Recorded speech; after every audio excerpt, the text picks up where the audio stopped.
Before we pray, I'm going to share this testimony, and I've shared it before. Of a turnaround. The early days when I began to fly to America, I didn't know America was so massive. It wasn't like, our country where you just have maybe one airport per state. A state can have 3 or 4 airports because it's such a massive nation. So I went on a short trip, and I was going to fly from Charlotte to DC. And in DC, they have about 3 airports, right? There's Dulles, there's Reagan, and there's one other airport. So I just saw the first airport and I booked it. I didn't know. I was a JJC, JJC means a newcomer. Johnny just come. I booked an airport that took me very far from where I was staying. It was the wrong airport, so I had to pay for transportation to take me back to where I was going. We board the plane, and every time I get on the plane, I go with my headphone. Well, I practically go everywhere with my headphone. I practice the presence of God. I worship God. I pray in tongues. I read the word. But I got on this plane. It was a lady pilot. The aircraft was, I believe, an Embraer. I think one of, an Embraer aircraft. Medium-sized. As soon as we took off and began to fly, the song of the Lord came to my spirit. A song by Ty Tribet called He Turned It. Say He Turned It. And if you are a sensitive person or a mature believer, you are flying in the air. And the word of the Lord that has come to you is that He will turn it. It means that there's something that is going to happen that He has to turn. So I was on red alert. Now there's something I know about the song of the Lord, or the song of deliverance. It's a song that you have to declare like a prophetic word. Sing it until you sense a release in the spirit. So I didn't want to disturb my neighbors, so I began to sing it a little bit. Just proclaim it, because you have to proclaim it. So you have to proclaim it. If you wake up with a song, sing it out. Say, sing it out. And sing it out until you sense a breakthrough, a release, a relief, a note or nod of victory. Not too long after, the public address system on the plane went on. And the lady pilot said, "Ladies and gentlemen, something has just appeared on my dashboard, an error message. I do not know what it is, but I have to find the nearest airport to land." I shared this testimony earlier in the day where I went. So I'm like, okay, Lord, this was what you told me about. So I still sang the song. I kept singing it. He turned it, and then I switched to You Are Alpha and Omega and was worshiping. I raised my volume a bit. And the Caucasians are much more composed than us. If I were in Africa and you heard that announcement, I trust my people. Hey, prayer, tongues, worship. Maya Bakata. So I was feeling like the odd man out. The plane began this James Bond maneuver in the air, just trying to gain time because he didn't want the situation to escalate. We began to drop. The weather changed. It was cloudy, dark. It was like something in a movie. By the grace of God, we landed. And when we landed at the airport, we saw fire trucks escorting us. They had alerted them. It was like a mayday call.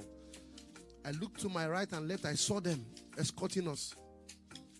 We disembarked the plane.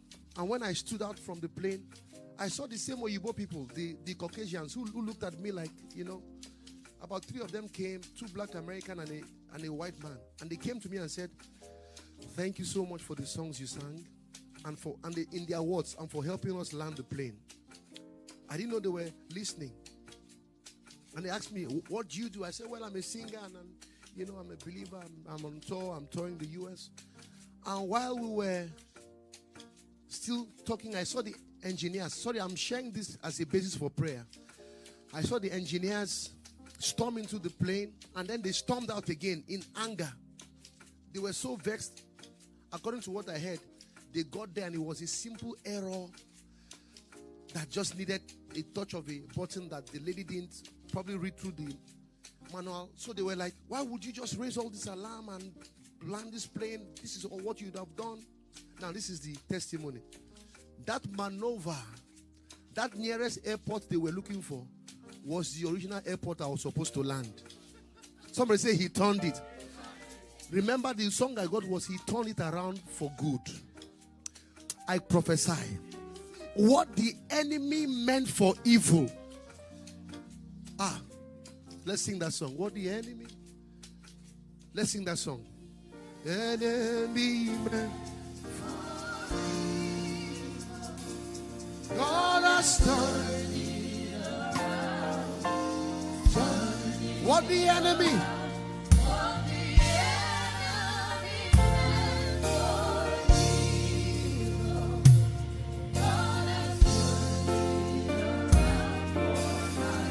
So when they announced for us to get on the plane again, and for some reason I did not travel with a check-in bag, so I was out with my hand luggage. God just prepared it.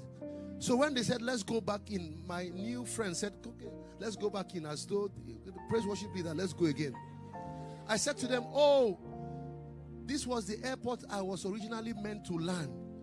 In their words, they said, are you kidding us? Did you do all of that to just get you to land at your airport? Who are you? I said, I'm a child of God. I'm the son of the living God. And he can move anything for my good. Are you ready to pray? Esther 9 verse 1. Esther 9 verse 1. Whatever needs to turn, whatever God needs to move, to spin, to turn a situation around now, you're going to cry out. Are you ready? Let's read 1 to go. Now in the 12th month, that is the month Adar, on the 13th day of the same, when the king's commandment and his decree drew near to be put in execution, in the day that the enemies of the Jews hoped to have power over them, though it was turned to the contrary, that the Jews had the NIV. I said NIV. NIV. On the 13th day of the 12th month, the month of Adar, the edict commanded by the king was to be carried out. On this day, the enemies of the Jews had hoped to overpower them. But now, the tables were turned and the Jews got the upper hand over. Say, Father, every urgent situation, every emergency, every situation in my life that needs urgent attention, let the tables turn in my favor. Let the tables turn. Open your mouth and mention those situations. Situations in your health, situations in your marriage, situations in your family. Let it turn. Let the tables turn. Diagnosis, medical emergencies, financial emergencies, emergencies in your home, about your children. You have a deadline. Let the tables turn. Let these tables turn.